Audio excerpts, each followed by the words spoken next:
It's time for another RaceSpotTV Week 13 special event, and today we head to New Hampshire and challenge drivers to throw themselves up into the clouds and into the RaceSpotTV history books.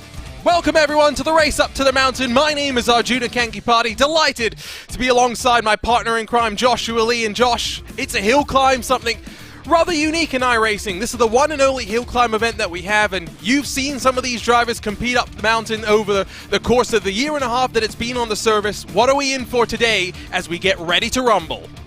We're in for a lot of excitement, honestly, because as these drivers race up the mountain, I mean, it is very, very unexpected where they're going to place. I mean, well, half the times we'll be able to see when they're running up through the first sector, through the challenging middle technical sector, and then that high speed, just trying and get across the line, sector 3.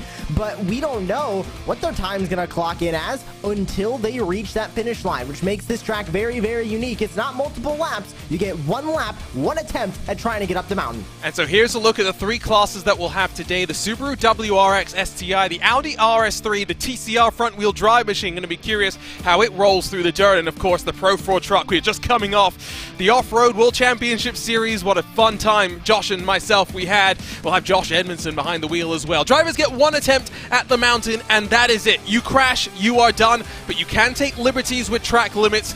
It's set up as a practice session. You will be allowed to take to the grass. Drivers will be released in 1-minute intervals with a bit of spacing between each of our classes.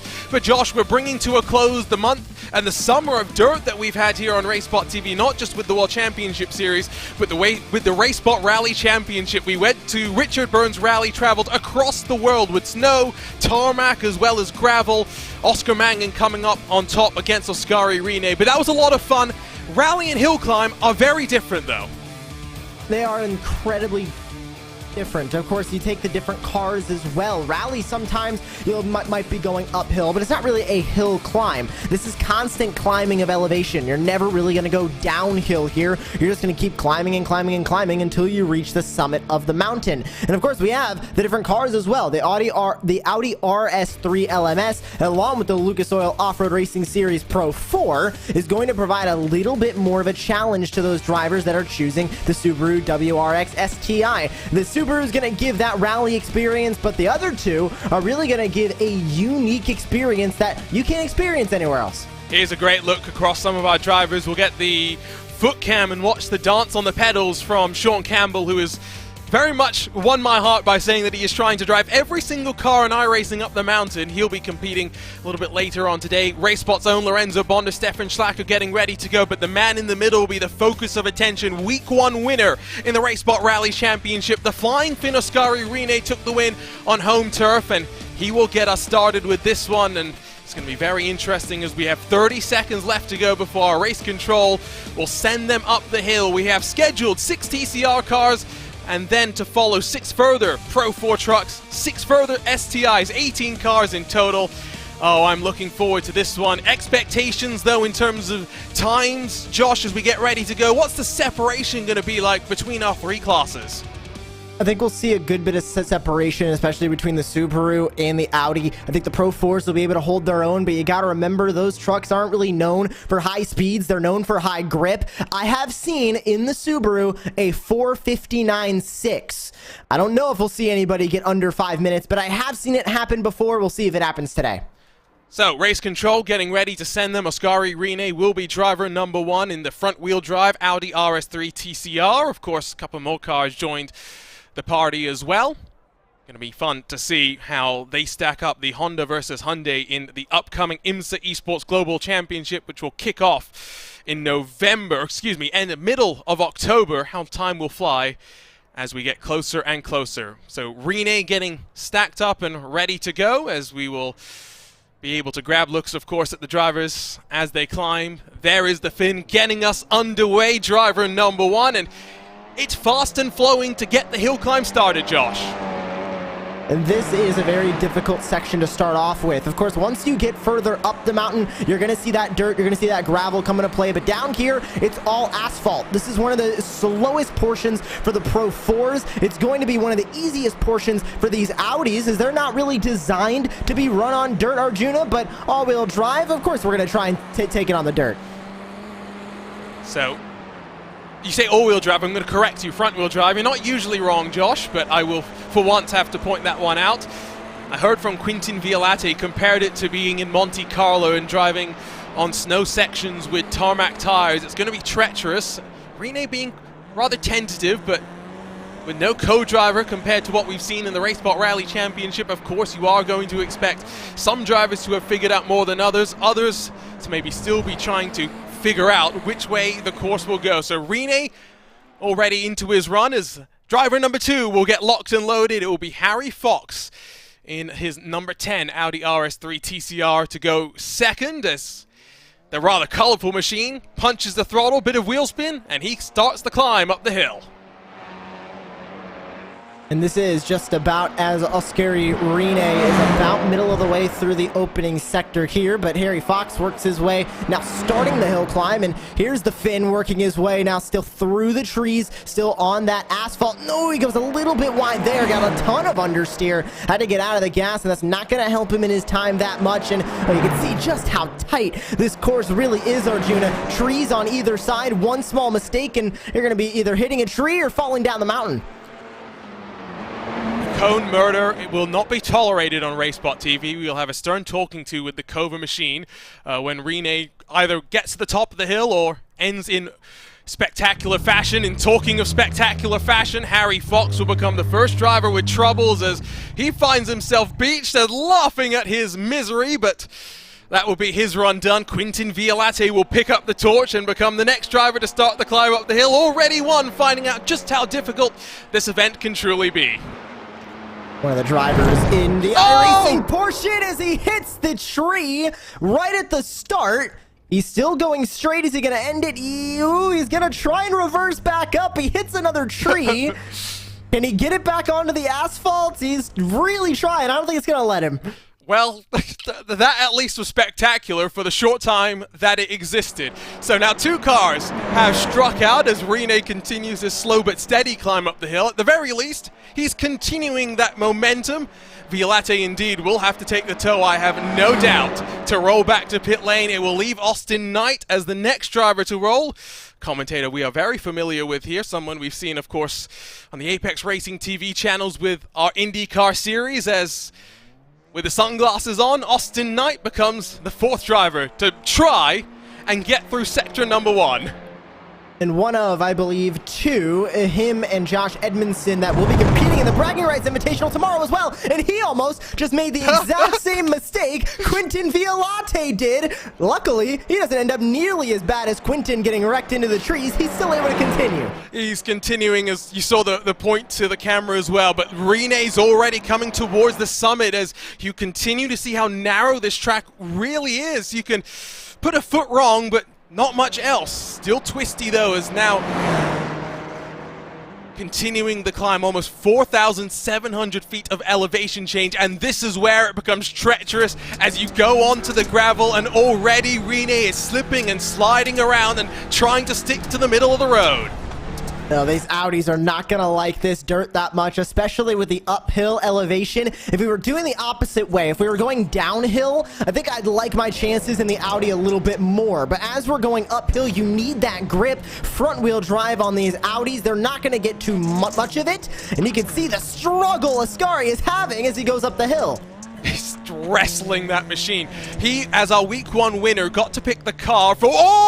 That's a mistake! Off the road! Half on, half off, and with the left rear dangling, he will bring it back into control, get back onto tarmac, surviving the first encounter with the dirt.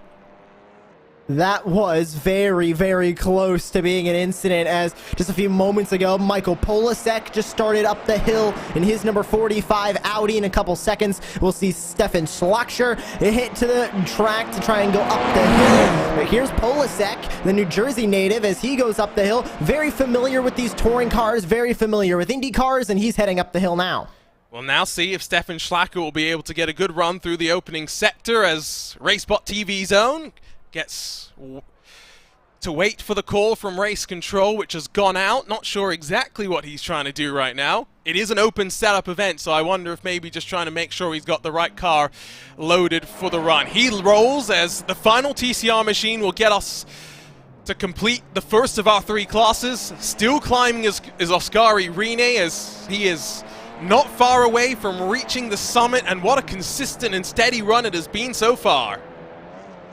He's at about 5.5 minutes. Oh, and Stefan has lost it! Stefan has lost it in the opening sector. Half the field has struggled to get through the opening stages of the lap, and I can tell you that Stefan is half crying, half laughing.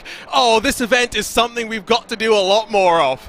Not only did Stefan go through a tree, but that was at turn 3, trying to go up the mountain through the tarmac section. So that was a very, very early end to Stefan and his Audi. But getting close to the end, he's at about right over 6 minutes. That lap's going to end here soon as he reaches the summit.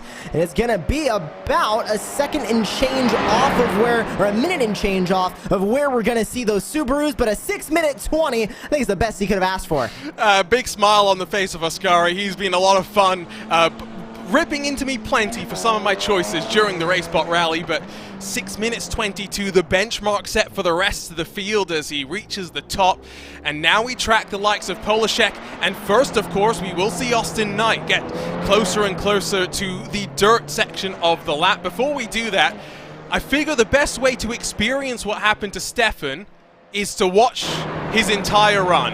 So let's turn the attention to the RaceSpotTV replay as we watch on board with Austin Knight, and it's going to be short but sweet. 3 out of 6 cars finding this first sector tricky to tame, excuse me. Yeah, that really just looked like those back tires that have no drive in them, with these being front wheel drive, got a little bit off, and once that happens, it's very difficult to save him. And oh my goodness, that was a hard hit into the tree. Knight reaches now the gravel as well as he begins to sweep his way through this very tricky sector of this climb. 6:22, of course, the benchmark. Rene, the first time he saw the dirt, ran almost half off the track, and then that dramatic moment where he dangled the left rear off the edge of the circuit. If Knight can get through this one safely, do not discount him from being up the top, because in practice, he managed to set a lap time and a run, Josh, in his very first attempt. Let's see, as he goes through the dirt section, he'll reach the concrete again and get back going. He is about just a couple moments away from reaching that summit as he's crossing over his lap time. And there's Polasek going through the dirt now. One of the trickiest parts for these Audis. And you can see Polasek early on the brakes to try and get it up that very, very difficult dirt turn, which is where we saw Oskari Rene almost go off the track. He was able to save it, keep it going straight, as Polasek now going to reach the asphalt, as Knight only about a handful of seconds ahead of Polasek. It's not a big gap between these two. Polasek has been well and truly charging. We are getting ready, by the way, to get the Pro 4 trucks up and rolling. Don't have too many of them actually ready just yet, so we are going to have a slight pause before that, with Konatar scheduled to run as the first of the Pro 4 runners, but I'm not seeing him ready to go. Would mean instead that we will wait for maybe Zach Johnson, Daniel Muth, one of the two, to roll out onto the track. Austin Knight, though, corners away from finishing his run. Polashek has really been pushing, and I'd be very interested to see what the lap time is going to be for the 45 machine as Knight now continues the climb. And how heartbreaking it would be to make the mistake of running wide and running off the track and falling back all the way down to where you started. You do not want to do that at this point on the climb. This is where you want to go fast. You want to make up that time that you've been losing as you've been going through the lap, but also you want to try and finish strong. So you want to get on that throttle. You want to really go for it. As Austin reaches the end, he officially reaches the end, and he will crash at the end as well and be teleported right back to the pits. 6:34.46 for Knight. Now we grab a look again at our friend Polashek as he will be just moments away from crossing the line as well, and I have no doubt that will be a new lap time and a benchmark, a 5:53. Wow. 30 seconds quicker than Oskari Rene. The Slapith has come down, but now the trucks with all their body roll begin their climb. Daniel Muth will be driver number 1 in the 900 horsepower four-wheel drive beast. And here he goes through the asphalt. I haven't seen too much of these Pro 4s on the asphalt, but this is a racing series. It is a Stadium Super Truck series. They race on street courses, and most recently at the Bristol Motor Speedway, where they will only exclusively run on asphalt, and they will have jumps throughout the course of their race. So it's not a wild concept, Pro 4s on concrete, but you mentioned that body roll, and you can see already that body kind of rolling to whichever side that their drivers are turning towards. It's going to make it a little bit more difficult to turn these trucks. You'd think four-wheel drive, it might be easy to turn them on concrete, but with all that power and all that weight that it's throwing around, could make it very, very difficult as we see Teemu Toika begin his lap. The 46 car will become the second of our Pro 4 trucks. Just one more scheduled to run with Sean Winkler coming up directly after Toika, and then we will switch on over to those STIs. Cannot wait for a car that I have loved since my dad bought one in 2004. It was the smaller grille before that three-pronged grille that you got as Toika, with a big old snap of opposite lock, able to keep going. And that's the benefit of four-wheel drive. A little bit easier than the Pro 2 trucks, which still have 900 horsepower, but only send it through the rear wheels of these trucks.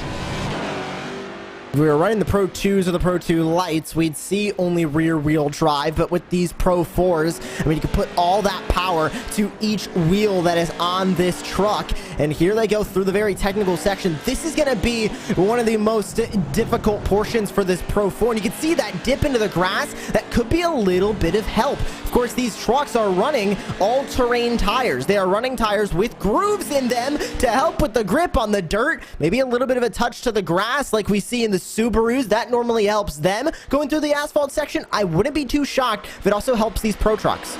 Sean Winkler will become the final of the Pro 4 trucks to start the climb.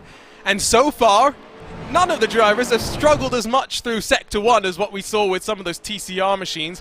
Maybe drivers testing the limits of the tires a bit more. Be curious how the STIs roll when they get underway in about 6 or so minutes time. So there is Toika, as he's now starting to close potentially on Daniel Muth. There is the 6 car. And in these machines, Josh, on tarmac, we've seen them, the likes of the Stadium Super Trucks, go up in the air with those big old jumps, but how difficult is it going to be with the tires to actually grip up and to drive it like a conventional road car that maybe the likes of Muth and Toika would be more familiar with? Well, it's not a crazy concept, as I mentioned. I mean, we do have a series, a rookie series on the iRacing service using the Pro 2 lights that run on rallycross tracks, which of course are a split asphalt and dirt. So they can run on asphalt. It just hasn't really been tested that much in the iRacing service, to be honest. So I'm interested to see, especially with the amount of asphalt and the speeds these drivers are carrying, on how the heat's going to build up in the tires and how the tires are going to react to that heat build up. Maybe as they go up the lap, maybe as they go almost reach the summit, those tires might be almost out of a working heat window as Winkler almost goes off. He's managed to gather it back up. I do think the four-wheel drive nature of this car is a boon to being able to save it when you put yourself in precarious situations. Doesn't look like any damage as we jump on board the number 12. Look at the lines being run as well. We mentioned it earlier. No incident limits and off tracks to worry about as the branches are getting mowed. Again, a little bit of a mistake from Winkler. Not the first, and I'm sure not the last. And you can see him almost dipping those tires off the course to get a little bit of dirt, a little bit of grass in as he continues to work his way through the middle sector. He was the last driver of our Pro 4s to start his climb up the hill. Daniel Muth is about to get close to the summit. He's still working his way through the vegetation. Once you go all the way north, you'll start to see all the gravel, all the rocks, which is where he's going through right now. That vegetation will end as we sit on board with Daniel Muth as we've got our first Subaru WRX about to hit the track. It will be Andrew Marquez that will roll first in this STI class. What a fascinating car it is. And of course the tires are global rallycross spec tires, so maybe a little bit different to traditional rallycross tires that drivers are familiar with. It will be Marquez that is the first to roll, although the engine finally roars into song and spools on up. And the Vermont sports car built Subaru STI will tentatively begin the climb up the hill. And sometimes, as we saw with Rene, just surviving is good enough to get you up towards the front. Let's see how that Subaru is going to work. I mentioned earlier that when we did a Race to the Summit event last December, we saw a 4-minute 59.6 lap time.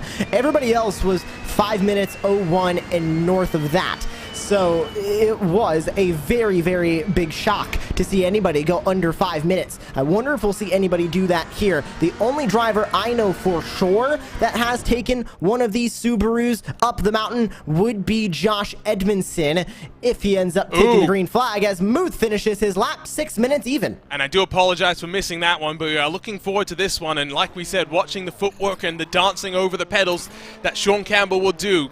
Mentioned to me that he has been looking to run up the mountain in every single car. It's a bit of a delayed start to his run, and finally will get underway in the stealth black RSR by butt kicker entry and straight away on the offense. And you can see the difference in momentum and body language of that car, how much he is willing to test the limits of the track. So with Muth on the board in second, only 7 seconds adrift of the Polashek TCR best lap time, it will be Teemu Tuikka that will be second to roll to the line as he continues the climb up the mountain.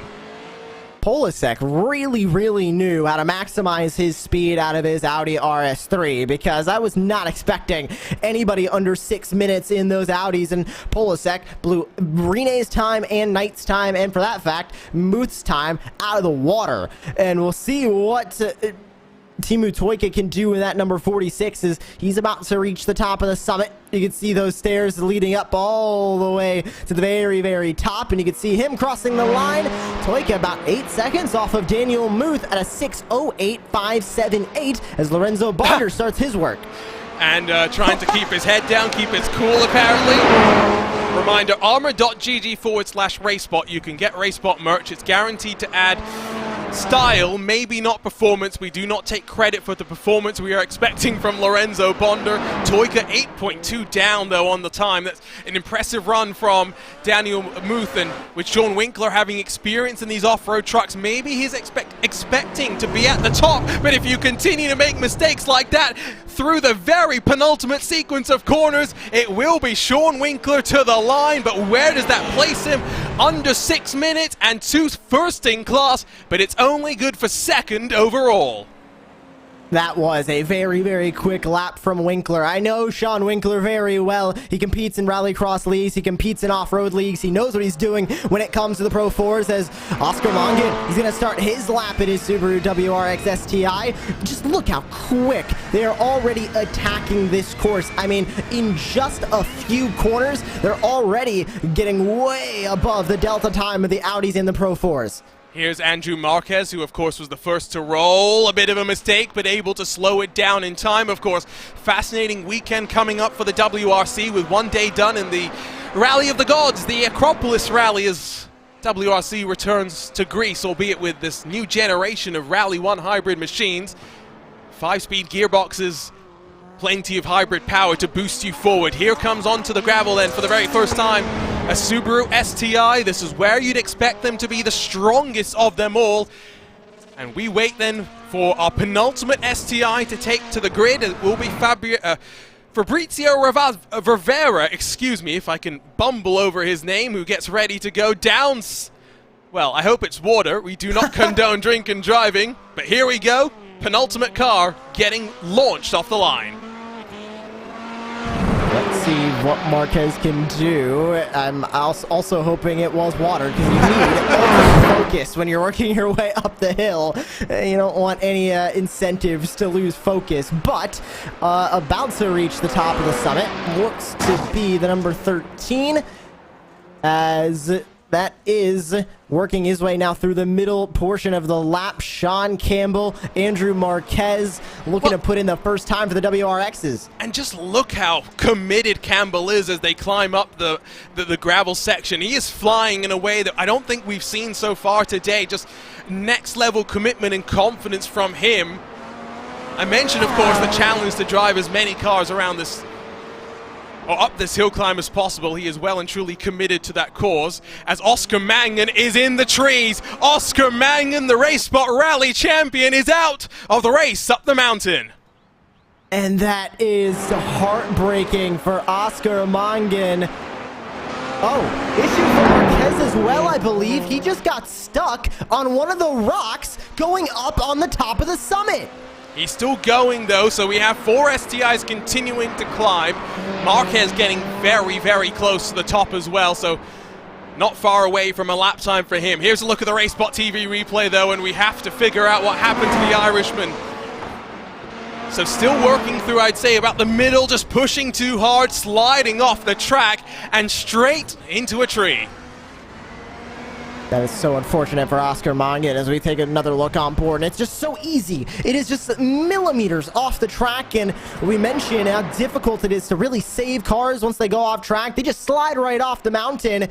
What's the time for Andrew Marquez? And that mistake is going to put him 3rd fastest out of all the classes at a 6 minutes flat. He did have a mistake, Arjuna. Lost a ton of time. Let's see what the next driver coming up the summit can do. I believe it's Lorenzo Bonder in the 14. It does put into context the lap time from Polishek, though, again, just to be that committed. As Rivera is now off the road as well. There we go. Campbell goes up 45 seconds clear with a 5:08. We didn't get to see as much of the footwork as we wanted, but my oh my, drama for some. And now the final of our cars begins their charge. Here comes Josh Edmondson in his Subaru STI.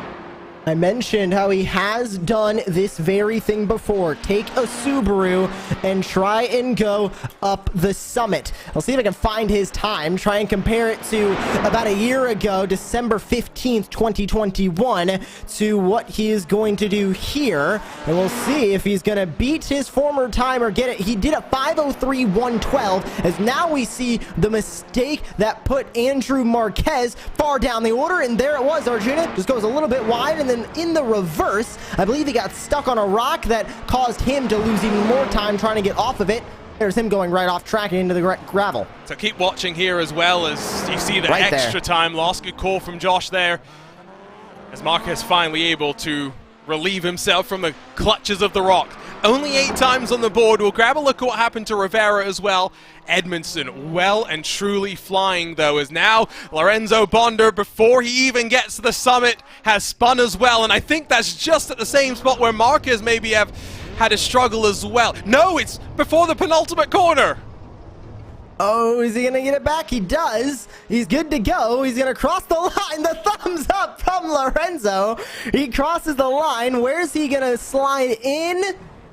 He's going to slide in 4th. 5 minutes, 58 seconds, .627. Well, let's enjoy this one then, because 9 lap times on the board, one final one to go. Here's the look with the Next Level Racing, Apex Racing Computers 58 of Josh Edmondson, a driver who, it's fair to say, I think, Josh, we felt a little bit sad for in the off-road Jumpy Trucks World Championship, because we thought, where was that race win? So many second places. Such a good performance, though, overall from this 58 machine.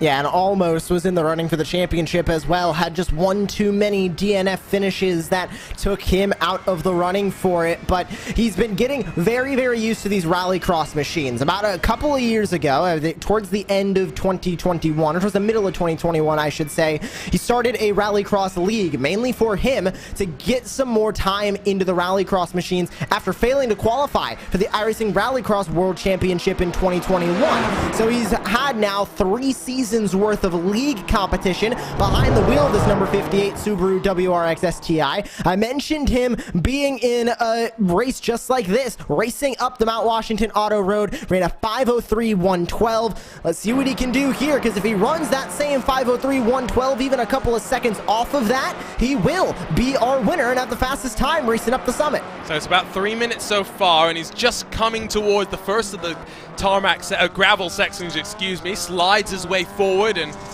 it's the body language of the car that's always so important here. It's the forward momentum, thinking about what's coming next, and that's where memorizing what's going on can be so important. Tentative so far, but tentative can be slow. It's a misconception with rally sometimes. watching those limits, making sure he doesn't push wide. There's where Rene was dangling the left rear of the car on the edge of the track as well. Survives the gravel, back to the tarmac. Continuing to work his way through that tarmac, and this is going to be the fastest portion of the track for these Subarus. These rallycross machines are very, very quick when it comes to running on tarmac. They don't really like to turn that much because it's ultimately four-wheel drive. You're trying to spin 4 tires on concrete. They're not going to grip up that well. But when you are on the dirt, you're also going to slow down because even with 4 wheels, they're not going to want to grip up that well either. So with these rallycross machines, they're going to be quickest in a straight line on the concrete, but they're going to be difficult to turn because with four-wheel drive, once you start turning, if you add any throttle, ultimately Arjuna is just going to want to understeer right off the course, which, especially at the Mount Washington Auto Road, not what you want to do. Not what you want to do indeed. So here he comes. He's getting close, and I tell you, I don't know how close it will be between Campbell and Edmondson. I think closer than maybe either would have expected coming into this one. Final sequence of corners for the 58 machine as the red and silver crests yet another one of these many, many hills. 4,600 feet of elevation change, just over 7 miles in length. And as the clock ticks towards 5 minutes and 8 seconds, Edmondson roars to the line, but it will be just a little too late. Sean Campbell is crowned the king of the mountain. Edmondson, a 5:12.9, 6.5 seconds behind the 26. Still a really good time from Edmondson, but ultimately not enough to beat Campbell. Celebratory burnout at the end for the 58. He'll still finish in second, but Sean Campbell, class of the field from Mount Washington. I tell you what, it's going to be fun to chat to some of our drivers, and ts.RaceSpotTV, we will open the invitation, but we'll start up with Austin Knight, who in his Audi RS3 TCR machine had the front-wheel drive nature of the car to contend with. Austin, I saw you complete the first run you did in practice. Was that part of the key coming into this one, just feeling confident and knowing your limits and knowing the track? I hopped in here knowing, well, the first thing I needed to do was to finish. Well, first I needed to finish, and if I didn't finish, I wasn't going to be, well, able to be up at the front and sip some orange juice. So, yeah. I just focused my time on safely getting up the mountain. Sector 1, I almost lost it, just as everybody in front of me and behind me did.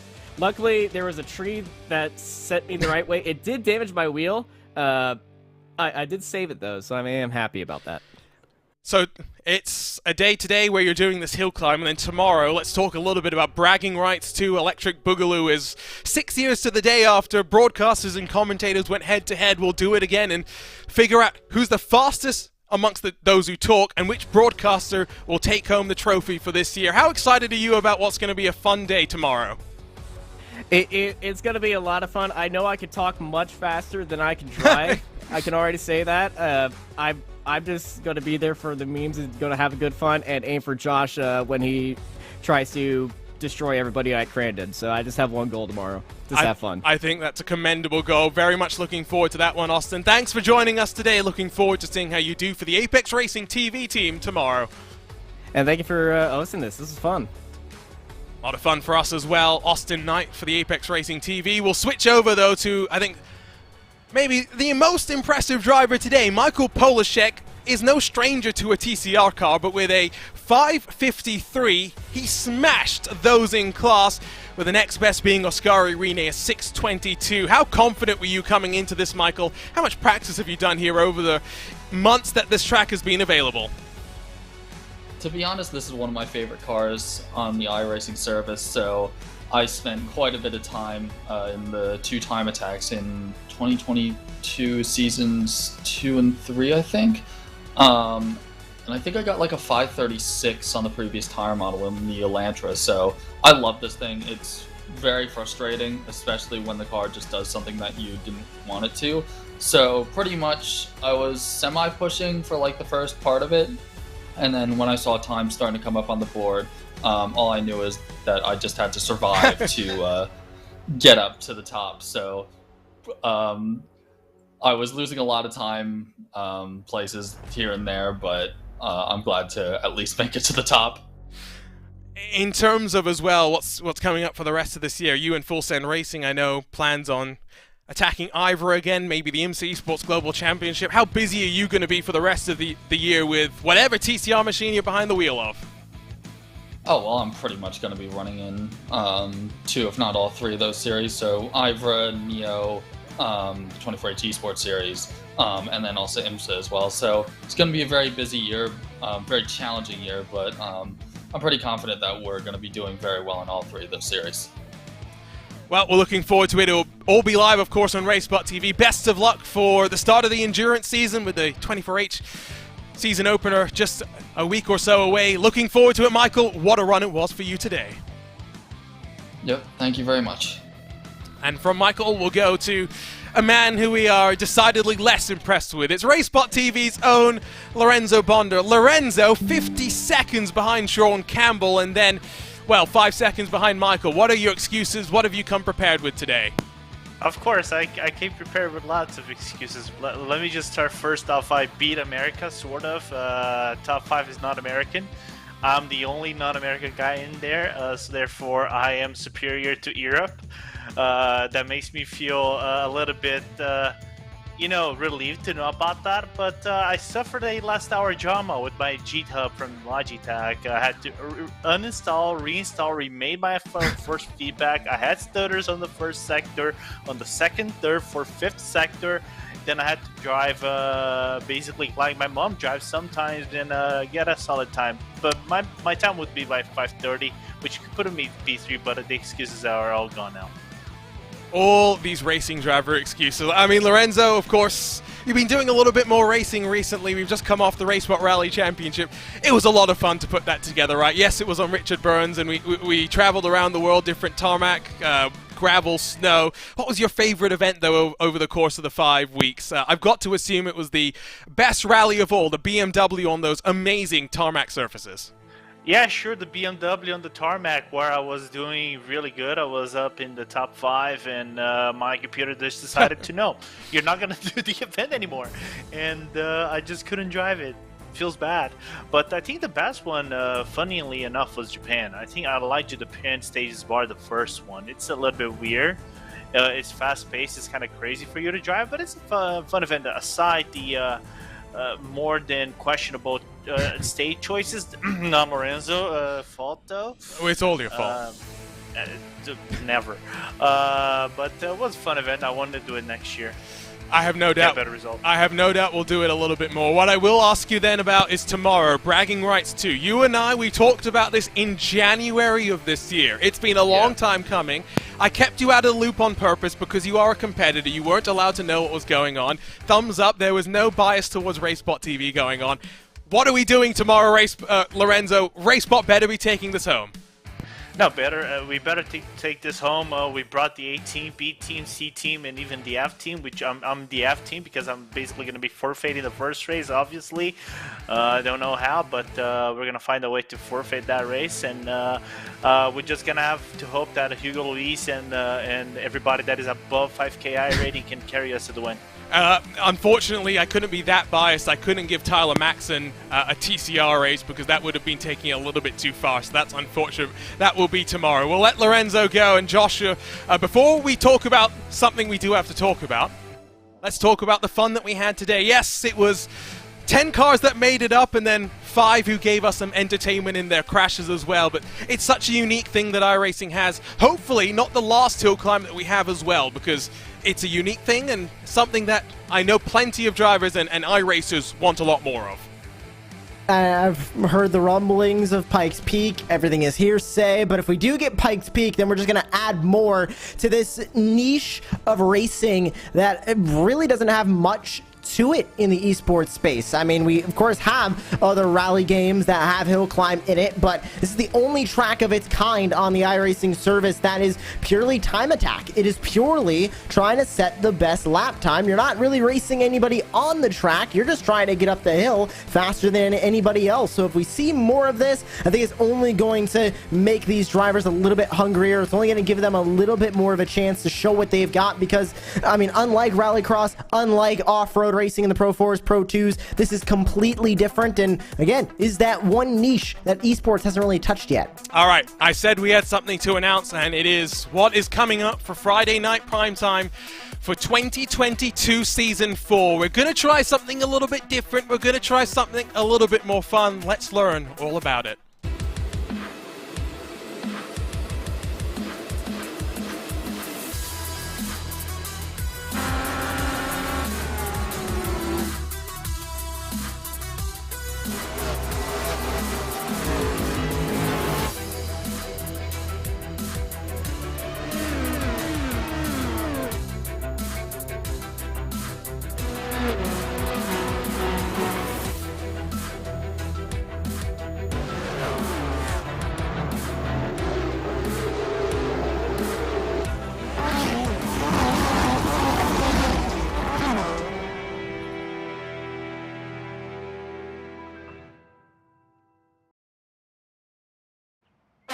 That's right, each and every week you will pick who and what we focus on live for Friday night primetime. Voting will open later today in our RaceSpot Discord.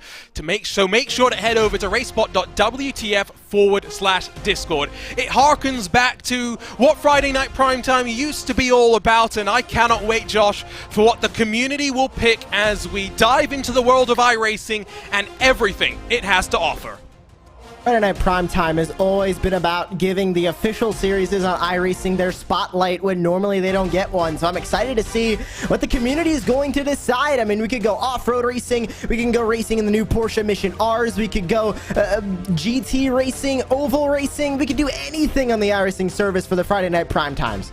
It's going to be fun, and again, each and every week on Friday, voting will open and then close the subsequent Thursday night. You will get forewarning for what we're going to focus on if you want to be featured on the broadcast, if you want to challenge yourself across the different disciplines, and there has never been a better time to join the ranks of the iRacing contingent. To learn more about how you can get started with your iRacing career, how you can get started on the road to your checkered flag, head on over to iRacing.com where new memberships are 40% off. That, though, will be it for the race up the mountain. It brings to a close the summer of rally and dirt that we've enjoyed and shared with our community. Oscar Mangan, yes, was crowned the first RaceSpot Rally champion, but Sean Campbell will rise as the race up the mountain champion, 6 seconds clear of Josh Edmondson. On behalf of the team at RaceSpotTV, thank you so much for joining us. We cannot wait to share Friday Night Primetime Season 4 2022 with you, our RaceSpot community. For the team at RaceSpot, for Joshua Lee, for Tyler Maxson behind the scenes, and for myself, Arjuna Kankipati, we'll see you next time. For now, so long and goodbye.